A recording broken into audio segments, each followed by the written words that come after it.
if I could change it up here, something else you would have noticed that Dick Smith proposed was a cut to immigration. He wants to return to levels of 20 years ago, instead of 190,000 people, 70,000 people.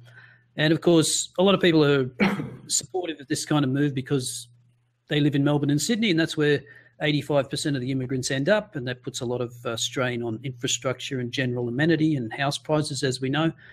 Also, Dick Smith seems to have, he doesn't like this idea that we can keep growing beyond 26 million people. I don't know why he's chosen that number. I'm not sure if it's 26. It's something like that. What is there a case for cutting immigration, and if so, how would we go about it? Or could you talk more about your ideas around citizenship, similar to the canton idea in Switzerland? Dick Smith has some very odd ideas. There's no doubt about that. And, the idea of high taxes, not as if we don't have real-world experience about what effect high taxes have on countries. We are in a global economic environment. Other countries are lowering their taxes. The only thing that we can be sure of if we raise our taxes, as he advocates, is that the country would go broke quicker. Yeah. There would be a flight of capital from the country. High taxpayers would disappear. And France found that out a few years ago when they raised their top marginal rate to 90%, I think. And all the wealthy people bailed out and moved to other countries. Gerard Depardieu, that's right, very famously went to Russia and became a Russian citizen because he didn't want to pay France's high tax rates. And that history, there's plenty of examples in history where that happens. On immigration, there's no doubt that overall immigration is good for an economy, apart from the fact that everybody is a consumer, and therefore there's bigger demand for goods and services, food, housing, all the things that go with more people. And that generates economic activity, and of course businesses respond to that, grow, and employ more people, and pay more taxes, and all that sort of thing. So in the main, immigration is positive for an economy. And of course Australia was built on immigration, like Canada and America. Without immigration, we wouldn't be what we are. But it's not an unmitigated benefit. So there are certain types of immigration that are better than others. And the levels of immigration, we can argue about them from time to time. And at the moment, we're having a little bit of a debate about whether our levels are right or not. The big two categories of immigration are family reunion and economic migrants, if you like, or skilled migrants. Family reunion migrants are less value often than skilled migrants. Skilled migrants bring skills to the economy that we need. Where we lack the skills ourselves, or we lack enough of them, and so skilled migrants can make a very direct contribution. And whereas family reunions, you never know. Sometimes they're skilled, but sometimes they don't work. They might be elderly parents who are too old to work, all sorts of things. And of course, when you have a welfare system and a socialised health system, and they're potentially a cost to the economy as well, depending on the rules. Now, the Liberal Democrats are generally positive towards it. They think immigration is a good thing. But it's open doors policy. I don't know of any party that does have an open doors policy, a complete unqualified, let them all in type of approach. We've never had that approach. But we are broadly favourable to immigration. And our current level is under 200,000 a year, as you said. It has been much, much higher in previous years. It was over 300,000 a decade ago. We have at various times had quite high immigration, and we absorb them by and large. And I think you have to distinguish between immigration and refugees too. That's a different story altogether. Our refugee intake is relatively small, 15,000 or thereabouts. Refugees are very expensive. They cost around about $100,000 a year. They don't contribute to the economy. They're mostly don't have job skills. Many of them are illiterate in their own language, let alone English. They need a lot of looking after, at least for some years. And quite often they don't really ever become a productive member of the economy. Their kids do. Most of their kids do quite well. But we've got to wait a while before we get some benefit, some economic benefit in terms of the economy from refugees. Now, I'm in favour of refugees, but only because I think it's a compassionate thing to do, and because we are a rich country and we can afford it. We can't afford 100,000 refugees, but we can afford it for a reasonable number. And I have actually advocated to the government, and they have agreed to bump up the refugee level a little bit some years ago, and I'm quite pleased about that. But we don't, I'm not pretending that that's for economic benefit, for economic reasons. So going back to immigration per se, we do want skilled immigrants. We want family reunions, but we'd rather that they don't cost us heaps of money. So how do you resolve that? Our policy is to charge a tariff, a fee for being allowed to work and settle in Australia as a permanent resident. Permanent resident means you can live in Australia, work here, pay tax, you won't get kicked out, and in due course you will be eligible to apply for citizenship. At the moment, we don't charge family reunion visas a lot of money, $5,000–6,000 or thereabouts, I think. Now, my view is we should charge quite a lot more than that. And it would also put pressure back on the people smugglers and other people, that if we said that if we're able to say to people, say in Sri Lanka or other places where they want to come to Australia, but but if they come by boat, they'll get locked up and deported and all that sort of stuff. Don't try to come in the back door. Try to come in the front door, right? And pay the tariff. So if we had a tariff of say $40,000–50,000, they would be contributing quite substantially to the economy up front. If they didn't, if they needed goods and services that all the rest of us had paid for, we could say, well, look, they're helping to pay for those goods and services now. So a tariff on immigration, all immigration, would be a good thing. We might vary the tariff according to what we think their economic value is. So highly skilled immigrants, we might not charge them anything, or we might charge everybody the same amount. But if we think, if they are particularly skilled, then their employer might pay their tariff, or a community might pay their tariff. We also think that we should, by and large, with few exceptions, by and large, withhold welfare payments.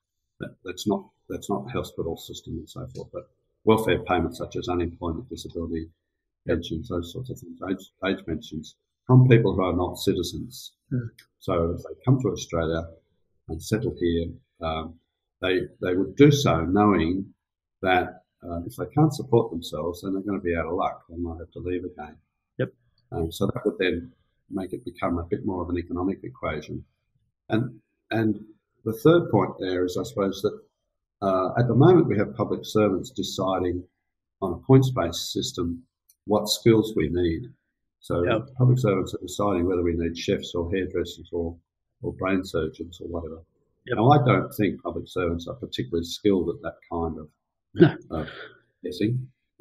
All they do is look at the job ads and say, well, what are people advertising for? And I think they'd be far better off, again, having a fee for people, so that if you're a chef and you think, I want to live in Australia, and I pay, let's suppose there's nobody wants to pay your tariff for you, and the tariff is $50,000, and you know that you're not going to get welfare if you can't get a job, then you can sit there and think, well, okay, is this a good economic decision for me to make, to pay $50,000 to go to Australia to become a chef? And will I get a job? Will I be able to support myself What will I do if I don't get a job? And that, that's the market at work, rather than having bureaucrats saying, yes, we need a chef, or no, we don't need a chef. So to summarise, we're in favour of immigration, but there's good and better immigrants, if I can put it that way.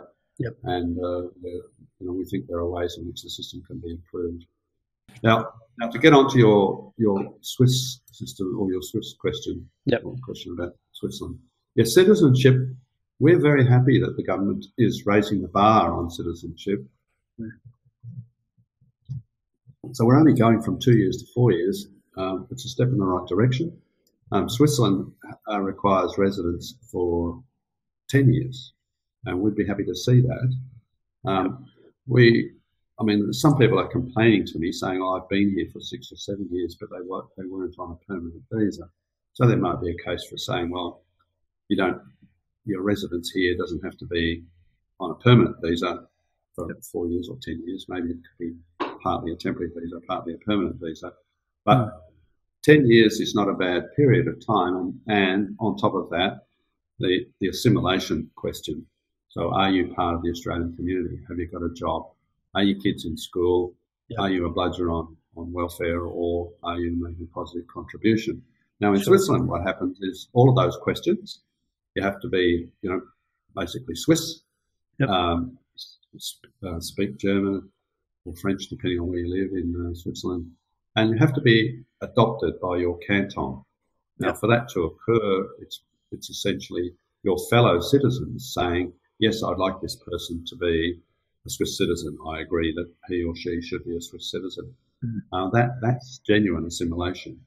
Some of our immigrants do assimilate very well, and many of them make wonderful citizens.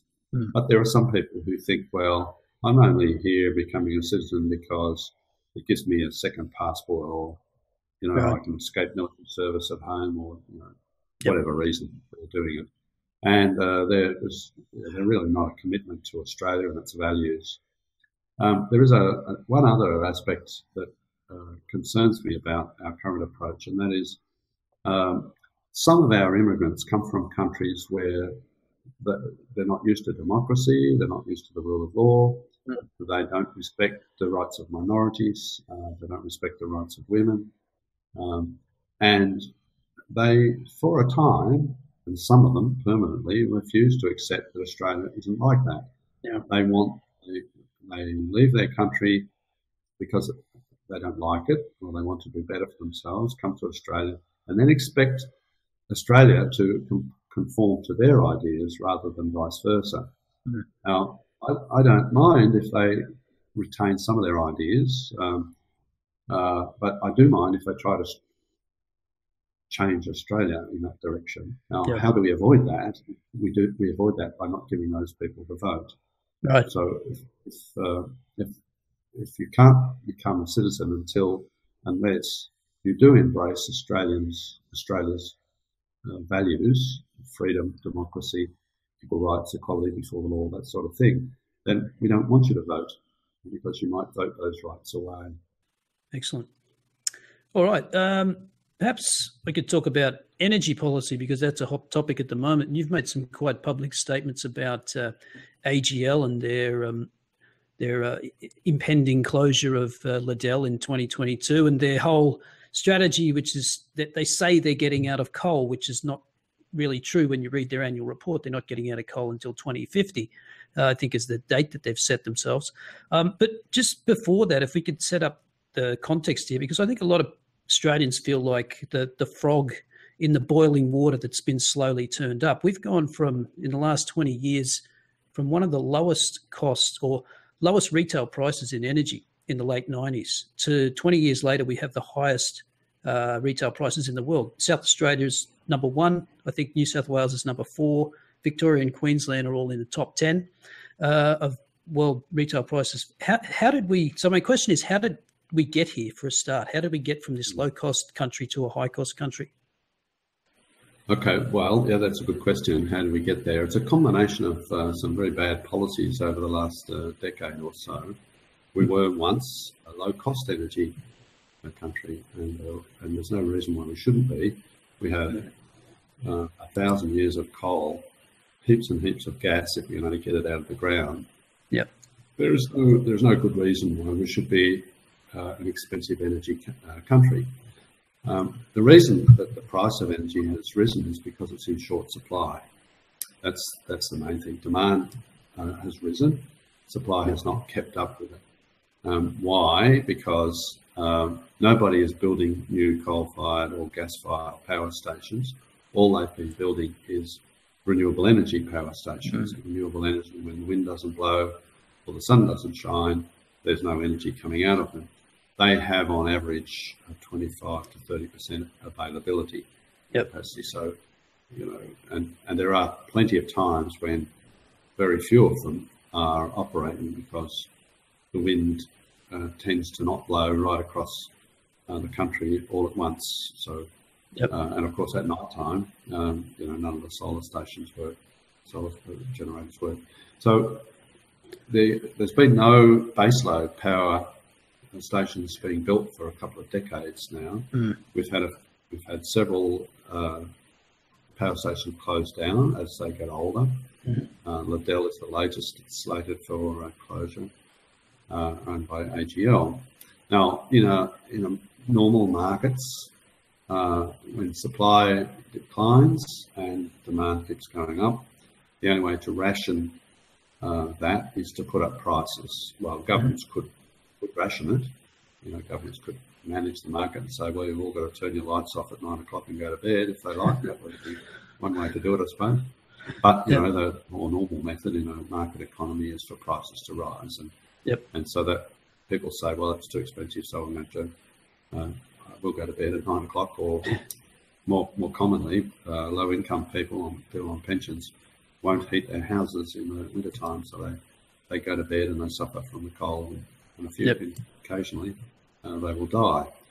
On top of that, we've had effectively a subsidy system for the renewable energy generators. So they generate renewable energy certificates. They get paid for those certificates in addition to the power which they generate and sell into the system.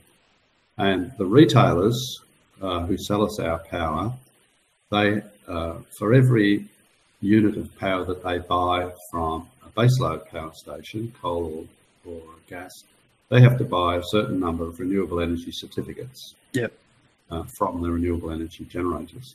So that obviously goes on top of the cost that they pay for the power from the sources. So that just gets added to our electricity bills.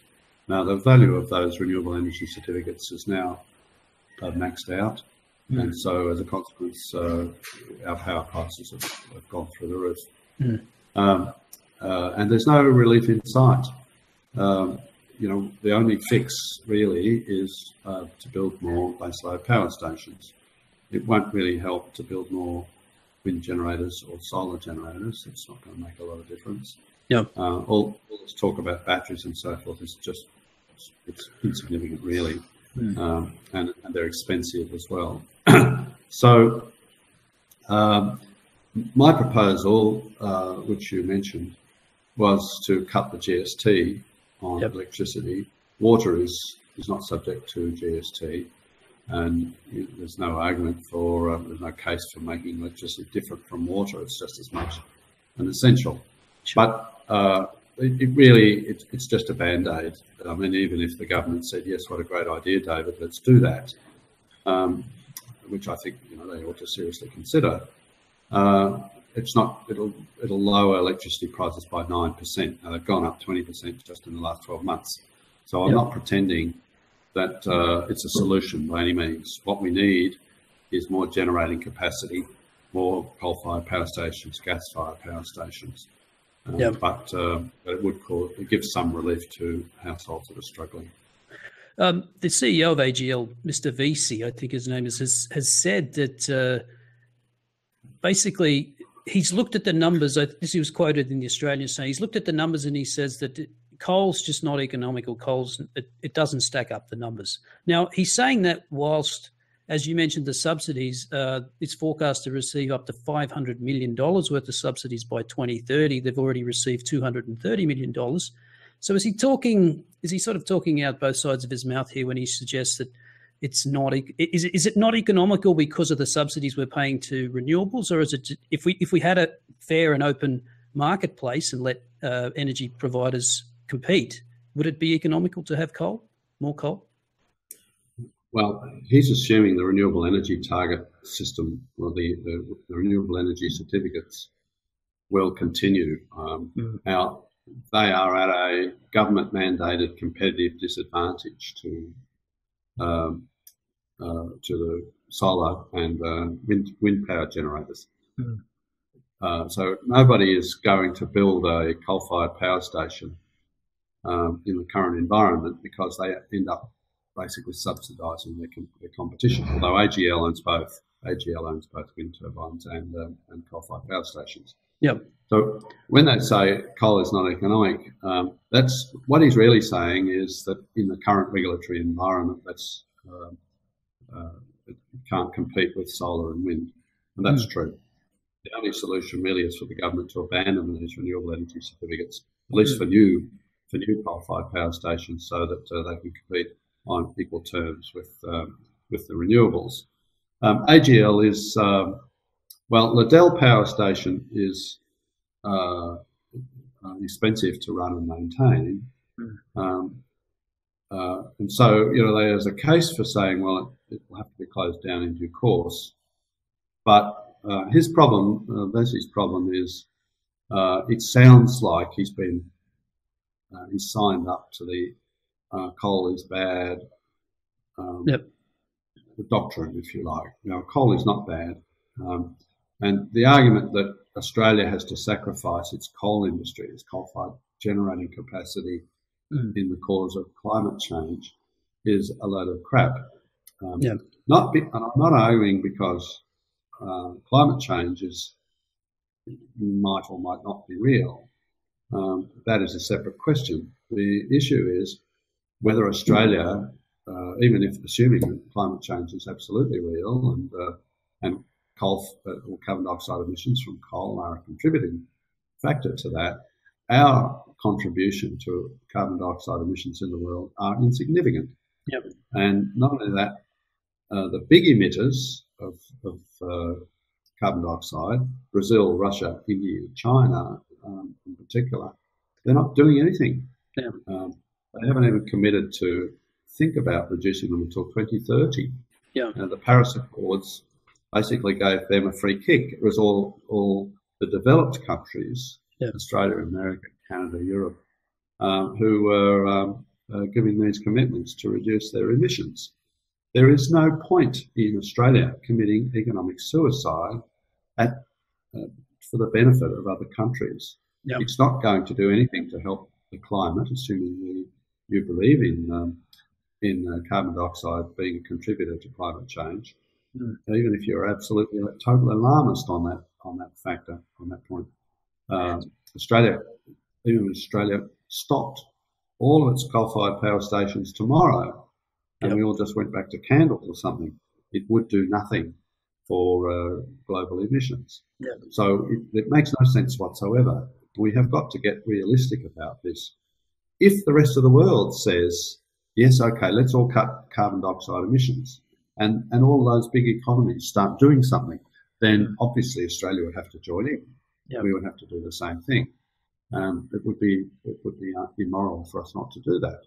But until we reach that point, it's ridiculous and it's immoral in domestic terms for us to be sacrificing jobs and technology and all the things that go with low cost energy on this ridiculous altar of doing something about climate change. It's doing nothing about climate change. So I wonder. Firstly, what do you think about nuclear? It's something that's not even discussed anymore in Australia. It seems to be one of those evils that we can't talk about. But is nuclear economic? I mean, we've got 40% of the world's uranium here. Why don't we use it? Some people say nuclear is economic, or it's becoming more economic. The traditional view is it's very, very expensive to build. But once it's operational, the running costs are low. But I've heard people argue that if you really did have a free market and and you didn't if you made the level playing field level, that nuclear would still be uneconomic compared to coal in Australia. That's because we can build a power station right next to a coal mine. Yep. And so the costs of extracting it and turning it into electricity would be considerably lower than building a nuclear power station. Now, having said that, that is a relatively old position. There are now people who are talking about these small modular reactors. And there's a Canadian firm that says we can build them for costs that are competitive with a coal-fired power station. They are modern technology. They're nothing like the Chernobyl, 3 Mile Island, Fukushima technology. They're a completely different approach to safety. They can be built in various sizes. So you could build them not far outside a regional city, for example, big enough to supply that regional city, so you wouldn't necessarily have to have long transmission lines. You could even build them in outback areas where there are mines, iron ore mines, that need a lot of electricity for running drag lines or electric trucks or anything like that, trains. So those sorts of discussions are starting to occur. They're becoming more and more interesting.